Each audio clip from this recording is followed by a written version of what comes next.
이 새벽에 하나님 우리에게 주시는 말씀은 잠언 3장 19절로 20절의 말씀입니다.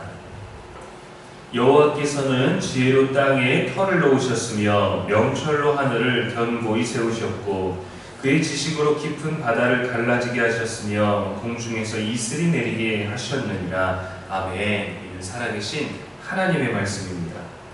이 시간 세상의 기초가 되는 지혜라는 제목으로 말씀 전하겠습니다.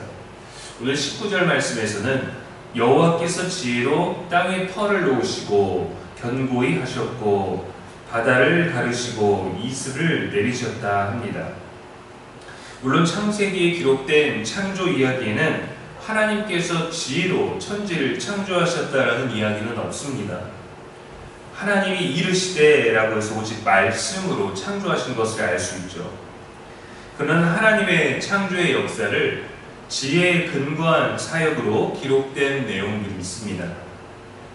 예레미야 10장 12절 말씀에 여호와께서 그의 권능으로 땅을 지으셨고 그의 지혜로 세계를 세우셨고 그의 명철로 하늘을 펴셨으며, 시편 104편 24절에 여호와여 주께서 하신 일이 어찌 그리 많은지요 주께서 지혜로 그들을 다 지으셨으니 주께서 지으신 것들이 땅에 가득하니이다. 시편 136편 5절 말씀에 지혜로 하늘을 지으신 이에게 감사하라 그 인자하심이 영원하미로다 했습니다. 이러한 말씀은 지혜가 하나님의 세계의 창조 질서 가운데 드러난 하나님의 속성임을 우리에게 알려줍니다.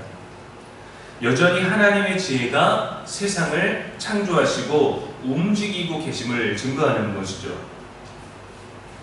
지혜가 인생을 윤택하게 하고 어려운 일들의 돌파구가 되며 우리의 생명을 안전하게 해준다는 것에는 모두 동의할 것입니다. 그런데 그 지혜가 세계를 창조할 때부터 또 창조 질서에도 영향을 주었다라는 사실에까지는 미치지 못합니다. 이만큼 하나님의 지혜, 하나님을 아는 지혜는 절대적인 능력으로 존재하고 있었고 여전히 존재하고 있는 것이죠. 그럼 솔로몬은 왜 갑자기 하나님의 지혜를 말하고 그것을 창조와 연결해서 말하고 있는 것일까요? 그것은 왜 인간이 하나님을 경외해야 하는지, 하나님을 경외하는 것이 인생 최고의 지혜라는 것을 설명하려는 것입니다. 솔로몬은 최고의 지혜자는 하나님이시라 합니다. 하나님의 지혜로 천지를 지으셨고 하나님의 지혜로 세워진 세계가 오차 없이 운행되고 있다는 사실에서 알 수 있죠.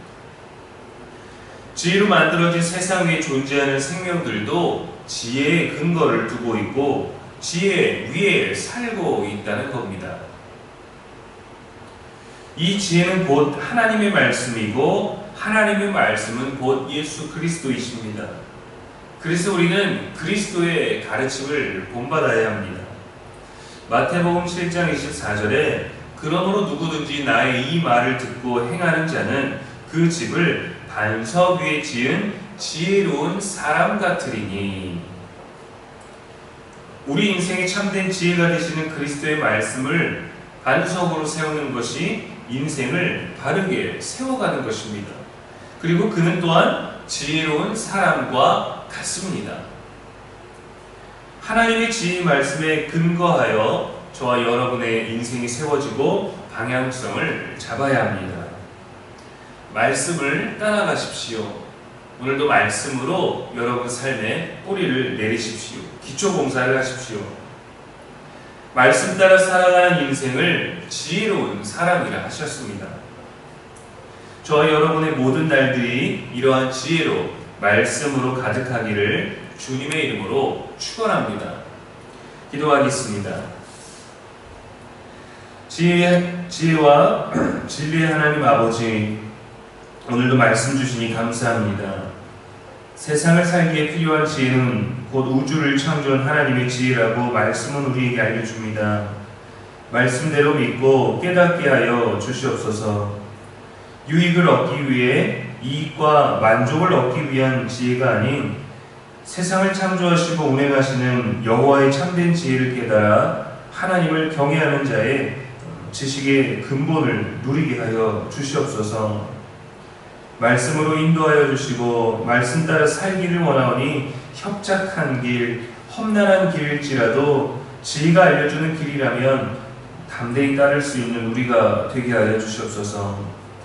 성령께서 지혜를 분별하게 하시고 무엇보다 하나님을 경외하며 예배로 우리 모든 삶을 하나님께 드리는 사랑이 있기를 원합니다.